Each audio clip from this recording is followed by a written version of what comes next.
நம்ம எழுந்திருக்கலைன்னா ஒண்ணுமே பண்ண முடியாது. இந்த பயிற்சி நமக்கு வேணும்.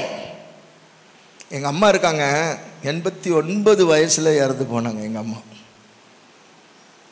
89 வயசு. சாகிற வரைக்கும் அந்த நெடுமுட்டியில தான் உட்காந்து ஜெபம் பண்ணுவாங்க. மத்தியானத்தில் ஃபோன் பண்ணால் எங்கள் அம்மா சொல்லுவாங்க, இப்போ பேசாதப்பா அம்மா, நான் வந்து ஜெபத்தில் இருக்கேன், எனக்கு ஜெபிக்கிற நேரம் வந்துடுச்சு, அதனால் என்கிட்ட வராத, ஃபோன் பண்ணாத, நான் எடுக்க மாட்டேன், க்ளீனாக சொல்லிடுவாங்க. ஆண்டவர் நாம மகிமைக்கு சொல்கிறேன். எங்கள் அம்மாவுக்கு 10 பிள்ளைங்க. நான் மாத்திரம்தான் எங்கள் அம்மா கல்யாணம் ஆன சென்ட் மேரிஸில் பெங்களூர் காணிக்க மாதா கோயில் ஆல்டரில் எங்கள் அம்மாவுக்கு கல்யாணம் ஆன அதே ஆல்டரில் நின்று நான் பிரசங்கியாராக 4 முறை செய்தி கொடுத்துருக்குறேன். என் கூட பிறந்தவங்களுக்கு எதுக்கும் யாருக்குமே கிடைக்கல அந்த கிருபை. Price the Lord. அந்த கிருபை எனக்கு கிடைச்சது, எனக்கு கொடுத்தாரு ஆண்டவர். எப்படி? ஜெபம். இன்னைக்கு நாங்கள் எல்லாம் ஆசீர்வாதமாக இருக்கிறோம். ஆனால் இந்த ஜெபம் எங்களை பாதுகாத்தது. ஒரு தாய் தகப்பனுடைய குடும்பத்தில் நீ இருக்கிறேன்னு சொன்னால் உன்னுடைய ஜெபம் உன் பிள்ளைகளை பாதுகாக்கும். நீங்கள் செய்கிற ஜெபத்தை பார்த்தா உங்கள் பிள்ளைகள் ஜெபிக்க ஆரம்பிப்பாங்க. அப்போ நீங்கள் எங்கே காட்டுறீங்கன்னு சொன்னால் அந்த சிங்காசனத்துக்கு கொண்டு போய் காட்டுறீங்க உங்கள் பிள்ளைகளை. நீங்கள் காட்டுகிற இடம் அப்படியே தான் இருக்கிறது. நீங்கள் ஆர்பியிலெல்லாம் பார்த்தீங்கன்னா, பிரதர்லாம் இருக்காங்க, போலீஸ்லலாம் பார்த்தீங்கன்னாக்கா காலையில் எத்தனை மணிக்கு எழுந்திருக்கணும்? 4-5 மணிக்கு எழுந்திருக்கணும். மிலிட்ரியிலலாம் அப்படி ஒரு இருக்கும். காலையில் வந்து நின்றுடுவான். என்ன பண்ணுவான்? காலையில் உன்னால் தூங்கவே முடியாது, காலையில் வந்து நின்றுடுவான். அப்போ எப்படி இருக்கு நம்முடைய வாழ்க்கையும்? அதிகாலையில் நாம் யாரு? பரலோக போர் சேவகர்கள். ஆமென். எத்தனை பேர் ஆமென்னு சொல்றீங்க? நம்ம யாரு? பரலோக போர் சேவகர்கள். அப்ப நமக்கு ஒரு ட்ரைனிங் கொடுக்கிறார் பரலோகம். நமக்கு என்ன கொடுக்கிறாரு? ஒரு பயிற்சி கொடுக்கிறாரு. இந்த பயிற்சி நம்ம கிட்ட இல்லாததுனால தான் நாம எப்படி இருக்கிறோம்னு சொன்னா சோர்வு, வியாதி, பலகீனம், முட்டி வலி, தொடவலி, தலைவலி, நெஞ்சு வலி, சுகர் ஏறி போய். ஆமென். Praise the lord. இருக்கா? இது இருந்தாக்கா எங்க இருக்கும்? நான் காலையில் எழுந்திருக்கணுமே. அப்போ பரிசுத்த வேதம் சொல்லுகிறது, காலை தோறும் ஆண்டவர் அதற்கு சகாயம் பண்ணுகிறார். எடுத்து வாசிங்க, சங்கீதம் திருப்பாடல் 46:5. அந்நகரின் நடுவில் கடவுள் இருக்கின்றார். அது ஒருபோதும் நிலை குலையாது. வைகரை தோறும் கடவுள் துணை அதற்கு உண்டு. வைகரை தோறும் கடவுள் துணை அதற்கு உண்டு. அப்ப நாம என்ன பண்ணோம்? காலையில் எழும்பி ஆண்டவரிடத்தில் துணையை பெற்றுக் கொள்ள வேண்டும். காலையில எழுந்திருச்சு என்ன கேட்கணும்? ஆண்டவரே எனக்கு துணை செய்யுங்க. நான் ஒரு வேலைக்கு போறேன், அந்த நாள் முழுவதும் நீங்க எனக்கு துணை செய்யுங்க. ஒரு வியாபாரத்துக்கு போறோம், எனக்கு துணை செய்யுங்க. அப்போ கடவுளிடத்துல காலையில நாம் கேட்பது கடவுளுடைய துணை. ஆமென். மனிதனுடைய துணையை காட்டிலும் தெய்வத்தினுடைய துணை ரொம்ப ஆசீர்வாதம். அதனால தான் புலம்பல் புத்தகம் 3வது அதிகாரம் 23வது வசனம் சொல்லுகிறது, காலை தோறும் அவை புதுப்பிக்கப்படுகின்றன, நீர் பெரிதும் நம்பிக்கைக்குரியவர். ஆமென். காலை தோறும் அது என்ன பண்றது? காலை தோறும் அவை புதுப்பிக்கப்படுகின்றது. அப்போ ஒவ்வொரு நாளும் நான் அதிகாலையில் எழுந்திருச்சு ஆண்டவர் சமூகத்தில் உட்காரும் பொழுது அவர் முகத்தை பார்க்கிற அந்த நாள் எனக்கு புதுப்பிக்கப்படுகிறது. அந்த நாள் எனக்கு அவருடைய துணை நான் பெற்றுக்கொள்கிறேன். அப்போ அதிகாலையில் நீ ஆண்டவரை நோக்கி கூப்பிட்டும் பொழுது, அதிகாலையில் நீ ஆண்டவரை கூப்பிட்டு பாருங்க, நம்ம ஜெபம் எந்த அளவுக்கு நம்ம கிட்ட இருக்கிறதோ அந்த அளவுக்கு ஜெயத்தை பார்க்க முடியும். நீ அதிகாலையில் எழுந்திருச்சு ஆண்டவரை கூப்பிடணும். ஒரு பொருள் எனக்கு ஆசீர்வாதமாக கிடைக்குதுன்னு சொன்னா அதை நான் காலையில் போய் எடுக்கிறதுக்கு தயங்க மாட்டேன். அப்போ அந்த பொருளை நான் எடுப்பதற்கு முயற்சி எடுப்பேன். அப்போ காலையில் எழுந்து கடவுளை நோக்கி கூப்பிடுங்க, ஆண்டவரை கூப்பிடணும். அவருடைய ஸ்தோத்திரத்தினாலே கிருபை உண்டாகும். நம்ம வாயில நிறைய பேருக்கு பாருங்க, நம்முடைய திருச்சபையில் நிறைய பேருடைய வாயில துதி இல்லை. ஸ்தோத்திரம்ன்ற வார்த்தையே வரமாட்டேங்குது. என் பிள்ளைங்களே வீட்டில் வர பெரியவங்களை பார்த்து ஸ்தோத்திரம் அம்மாச்சின்னு சொல்கிறதே கிடையாது. ஆமேன். எத்தனை பிள்ளைங்க உங்கள் பிள்ளைங்கெல்லாம் சொல்லுவாங்கன்னு நான் விசுவாசிக்கிறேன். ஆமேன், ஆமேன், பிரைஸ் எல்லாம். நம்ம பிள்ளைங்களை ஸ்தோத்திரம் பண்ணுறது, அதாவது மேட்டிமை உள்ளே வந்துடக்கூடாது. மேட்டிமை உள்ளே வந்துடுச்சுன்னு சொன்னால் எனக்கு நிச்சயமாக ஸ்தோத்திரம் வராது. ஸ்தோத்திரம் வருமா? வராது. அப்போ மேட்டிமை இல்லை அப்படின்னு சொன்னால் என் வாயில் துதி இருக்க ஆரம்பிச்சிடும். இன்றைக்கி பிள்ளைங்க கிட்ட கூட சொல்ல, வீட்டுக்கு யார் வந்தாலும், ஒரு வீட்டுக்கு பெரியவங்க யார் வந்தாலும் என்ன சொல்லணும்? ஸ்தோத்திரம் பண்ணுங்க, ஸ்தோத்திரம் பண்ணுங்க. இது ரொம்ப முக்கியமானது. ஆனால் இங்கே கடவுள் சொல்றாரு, அதிகாலையில் உன் வாயை திறந்து துதி. நீ துதியின் சத்தம் இருந்தால்தான் தெய்வத்தின் மகிமையை உன்னால் பார்க்க முடியும். பிரைஸ் எல்லாம். துதி இருக்கணும். நல்ல காலையில் எழும்பும் பொழுது என்ன பண்ணும்? வீட்டுக்காரன் எழுப்பணும், கணவனை எழுப்பணும், மனைவியை எழுப்பணும், பிள்ளைகளை எழுப்பணும். எழுப்பி குடும்பமாக உட்கார்ந்து நீங்கள் ஸ்தோத்திரம் பண்ணி பாருங்க, அந்த வீடு ஆசீர்வதிக்கப்படும். குடும்பமாய் உட்கார்ந்து. இன்னைக்கு எப்படி ஆயிடுறோம்? ஓ, நான் தனியாக ஜெபம் பண்ணிக்கிறேன், என்னுடைய ஜெபம் தனியாக, எனக்கு இந்த ஜெபம் போதும். நான் இப்போன்னு சொல்கிறேன், அபிஷேகத்துக்கு கீழே நின்று ஒரு 4 அந்நிய பாஷை பேசிட்டு, புரியுதுங்களா, கொஞ்சோண்டு அபிஷேகத்தை வாங்கிட்டு இது இருந்துச்சுன்னு சொல்லி இதில் எகிரிட்டோன்னு சொன்னால் அங்கே போகவே முடியாது. ஆமே, புரியுதுங்களா? ஒவ்வொரு நாளும் புதுசு, ஒவ்வொரு நிமிஷமும் புதுசு, ஒரு செகண்ட் அவர் புதிதை கொடுத்து கொண்டே இருப்பார். அப்போ நான் என்ன பண்ணோம்? நானும் என் வீட்டாரும் உம்மையே தொழுது கொள்வோம். கைவிடா தெய்வமே, கருணையின் சிகரமே, மெய்யான தெய்வமே, என் வாழ்வின் பாக்கியமே, முழந்தால் படிட்டு முழுவதும் தருகிறேன், நான் முழந்தால் படிட்டு முழுவதும் தருகிறேன்.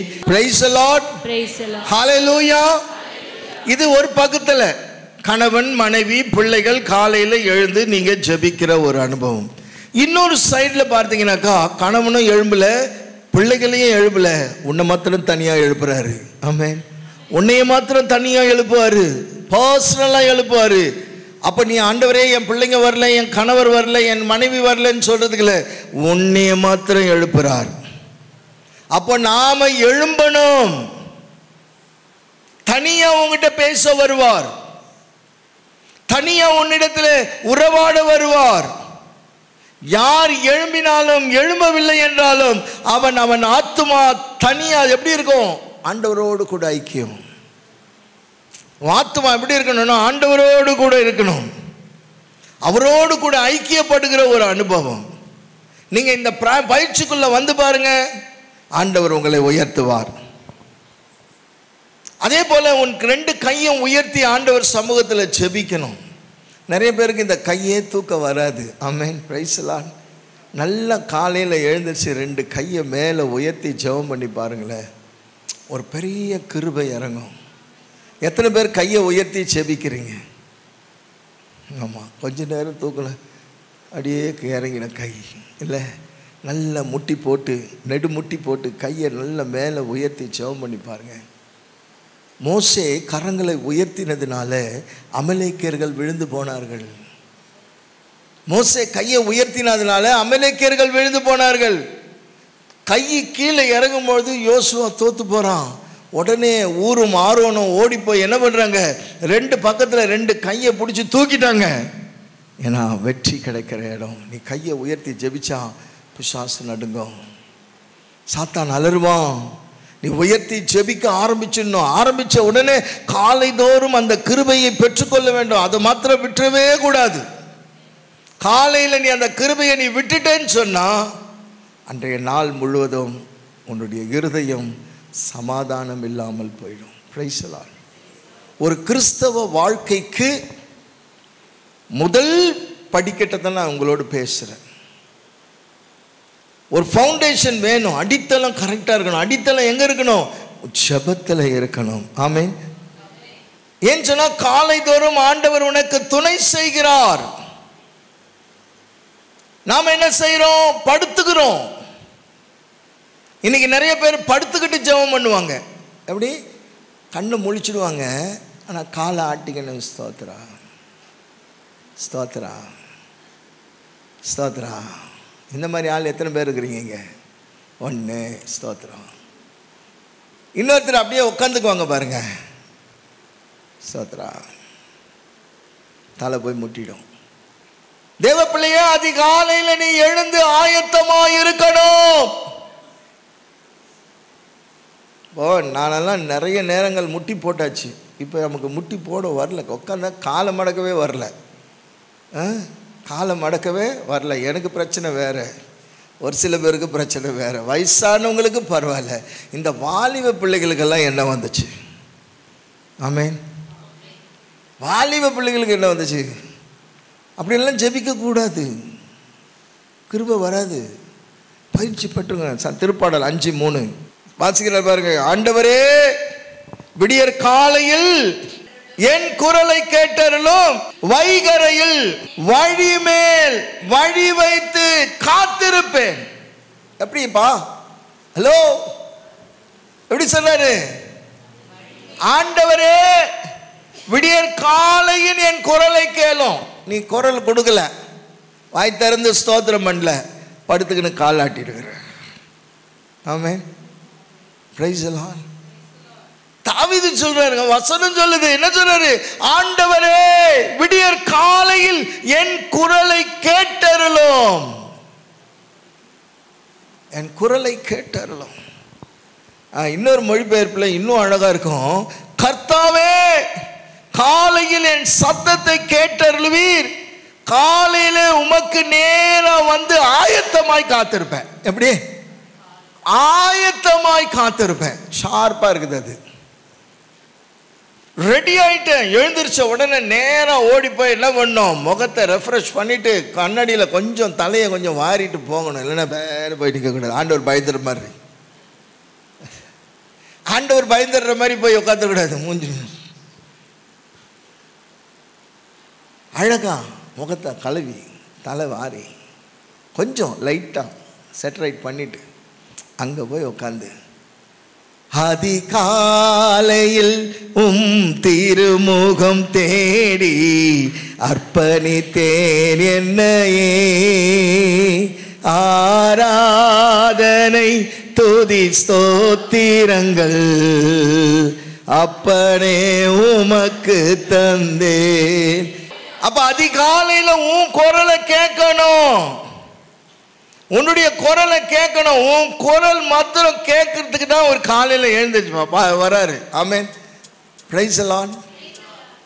அப்போ குரல் கேட்கலன்னா எப்படிங்க கிருபை வருமா? வராது. ஆமென். காலையில் எழுந்த உடனே ஆண்டவரே, உங்க சத்தத்தை நான் கேட்கணும். என் சத்தத்தையும் ஆண்டவர் கேட்கிறாரு, அவர் சத்தத்தையும் ஆண்டவர் கேட்கணும். ஆமென்.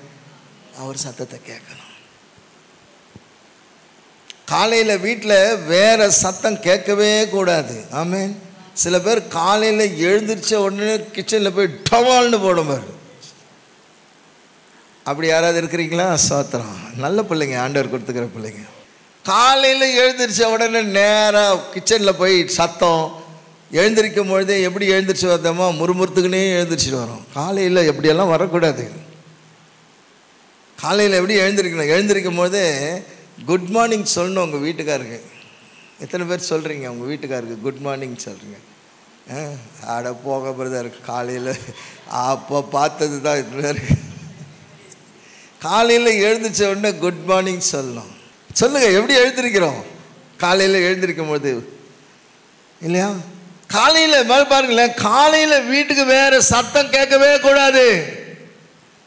காலையில் எழுந்திருக்கும் போதே ராத்திரி பேசின கதையை மீதி பேலன்ஸை காலையில் எழுந்திருக்கும் போதே பேசுவோம் பாருங்க. நைட்டு விட்ட கதையை காலையில் பேசுவாங்க, பார்த்துக்கிறீங்களா? அது மாதிரி எத்தனை பேர் இருக்கிறீங்க?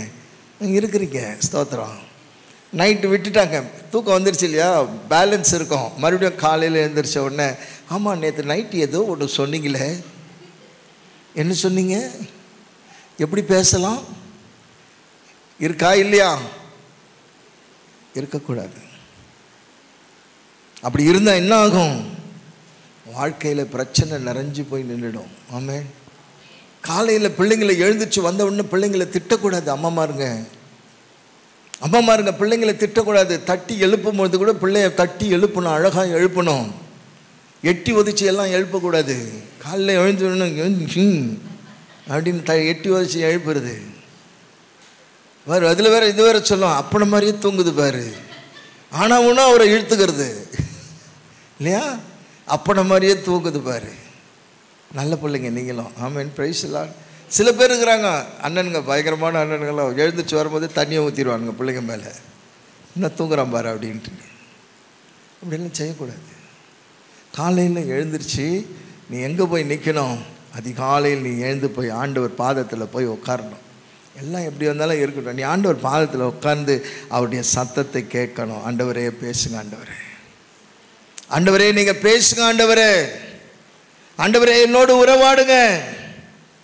நீ எப்படி ஜெபிக்கிறதுமா? எல்லா விசுவாசிகளுக்காகவும் ஸ்தோத்திரம் பண்ணணும். கண்ணை மூடிட்டு, ஆண்டவரே எல்லாருக்காக ஸ்தோத்திரம் பண்ணணும். உன் பிள்ளைங்களுக்காக ஸ்தோத்திரம் பண்ணணும், உன் குடும்பத்துக்காக ஸ்தோத்திரம் பண்ணணும், உன் குடும்பத்தில் இருக்கிற பிரச்சனைகளுக்காக ஸ்தோத்திரம் பண்ணணும். அப்போ கிருபை பெருகி பெருகி பெருகி பெருகி வரும். ஆமென். இப்படி எத்தனை பேர் ஜெபிக்கிறோம்? எத்தனை பேர் ஜெபிக்கிறோம் சொல்லுங்க.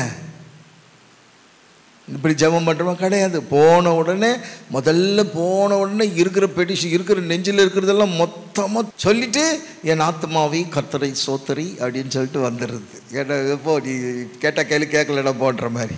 ஆமென். பிரைஸ் எல்லாம். போய் உட்காந்து ஸ்தோத்திரம் பண்ணு. ஆண்டவரே ஸ்தோத்திரம், ஸ்தோத்திரம். ஒரு செயின்ட்டு, குட்டி பையன் செயின்ட்டு இருக்கார், தெரியுமா உங்களுக்கு? யார் அவர் பேருனா?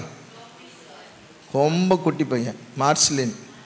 எனக்கு ரொம்ப பிடிக்கும். அந்த பேர் கேட்டதுலேருந்து அந்த பேர் உள்ள ஆளை ரொம்ப பிடிக்கும். என்ன பண்ணுவார்னாக்கா, அந்த குட்டி பிள்ளை போய் ஆண்டவர்கிட்ட கேட்பான். அந்த சிலுவையில் இருப்பார், சாப்பிட்டீங்களா, நீங்கள் சாப்பிட்டீங்களா அப்படின்னு ஆண்டவர்கிட்ட கேட்டவர். அந்த கிராஸுக்கு நேராக அவருடைய அந்த குழந்தை இறந்துன இது இருக்கும். ரொம்ப நல்ல ஒரு செயின்ட், எனக்கு ரொம்ப பிடிச்சது. குட்டி பையன், அவர் மடியிலேயே இறந்த அந்த செயின்ட்டு. அந்த படம் இருக்குது, ரொம்ப அழகான படம். ஸோ நம்ம பேசணும் ஆண்டவர்கிட்ட. ஆண்டவரே ஸ்தோத்திரம் என்ற ஆண்டவரே, ஆண்டவரே விசுவாசிகளுக்காக, குடும்பத்துக்காக, திருச்சபைக்காக, என்னுடைய ஆண்டவரே என் உடன்பிறப்புகளுக்காக, என் பிள்ளைகளுக்காக, என் கணவருக்காக, என்னை சுற்றி இருக்கிறவர்களுக்காக நான் தினமும் ஒவ்வொரு காரியத்தையும் நான் ஸ்தோத்திரம் பண்ணி ஆண்டவரை துதிக்கும் பொழுது கிருபை பெருகும். 1 மணி நேரம் 1.5 மணி நேரமாக மாறிடும். ஆமென். இப்படி ஜெபம் பண்ண எத்தனை மணி நேரம் ஆகிடும்? 1 மணி நேரம் நீ போவ, 1.5 மணி நேரம் ஆகிடும். அப்ப நீ இதெல்லாம் சரி செய்யும் பொழுது ஆண்டவர் உன்னை பார்த்துக்கிட்டே இருப்பாரு. சீடர் என்ன பண்ணாரு? இயேசு கிறிஸ்து சீடர்களை அக்கறைக்கு போக சொல்லிட்டு இரவில் என்ன பண்ணாரு? அவர் போயிட்டாரு. அப்படி அங்க போன பிறகு என்ன நடந்ததுன்னா, ஒரு பெரிய காற்று புயல் இவர்களை அலக்களித்தது. ராத்திரியெல்லாம் அலக்களிக்கப்பட்டாங்க. காலையில் 4ஆம் ஜாமத்தில் இயேசு என்ன பண்றாரு? இதை உணர்ந்து போறார். அப்படின்னு சொன்னா தேவன் உன்னுடைய பிரச்சனையை கேட்டு ஓடி வருவார். ஆமென். நல்ல யோசனை பண்ணி பார் தேவ பிள்ளை. இந்த சீடர்கள் தடுமாறுகிறார்கள் என்று தெரிந்த உடனேயே இயேசு கடல்ல நடந்து போயிட்டாரு.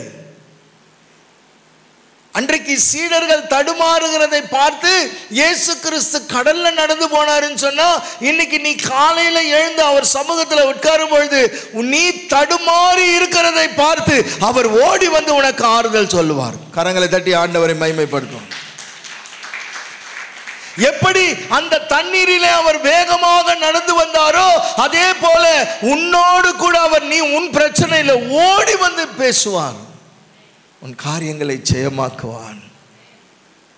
அப்போ 4ஆம் ஜாமம் என்றால் சரியாக 3:45 மணி நேரம். நம்ம எத்தனை மணிக்கு எழும்புறோம்? அதிகாலையில் உனக்கு கிருபை கிடைக்குது. 7 மணிக்கு உன் ஜெபம் கேட்காம போகாது. 10 மாத்திரை சாப்பிட்றல அதில் 2 மாத்திரை குறையும். 8 மணிக்கு நீ ஜெபம் பண்ணுறேன்னு சொன்னால் நீ வச்சுன்னுக்கிற கடனில் கொஞ்சம் குறையும். உனக்குன்னு ஒரு நேரத்தை போட்டு ஒரு 12 மணிக்கு ஜெபம் பண்ணுறேன்னு சொன்னால் ஒரு சின்ன பைக் வாங்க கிருபை செய்வார். நைட்டெல்லாம் நல்ல பாருங்க, அழகாக வச்சிருக்காரு. அதிகாலையில் ஜெபம், மதியம் ஜெபம், இரவு ஜெபம். அதிகாலையில் கிருபை கிடைக்குது. மத்தியானத்தில் நீ ஜெபிக்கும் பொழுது இரக்கம் கிடைக்கிறது. இரவில் நீ ஜெபிக்கும் பொழுது வல்லமை கிடைக்கிறது. அப்போ இந்த 3மே நமக்கு மிக முக்கியமானது. Price the Lord, hallelujah. Mark 1:35 வசனம். இயேசு விடியற் காலை கருக்களில் எழுந்து தனிமையான ஒரு இடத்திற்கு புறப்பட்டு சென்றார். அங்கே அவர் இறைவனிடம் வேண்டிக் கொண்டிருந்தார். இயேசு கிறிஸ்து அதிகாலையில் எழுந்து வனாந்தரமான ஒரு இடத்தில் ஜெபம் பண்ண சென்றார். ஆமென். இயேசு எங்க போறாரு? வனாந்தரமான ஒரு இடத்துல ஜெபம் பண்ண சொல்றார். அப்படின்னா ஆண்டவரின் சன்னிதானத்தில் அவர் தேட ஆரம்பித்தார். பிதாவினுடைய சன்னிதானத்தில் ஆண்டவரை தேடுறாரு. அப்போ பிதாவினுடைய சமூகத்தை தேட ஆரம்பித்தார். இயேசு கிறிஸ்துவே இப்படி ஜெபம் பண்ணினார் என்றால் நாமும் ஜெபிக்கணும்.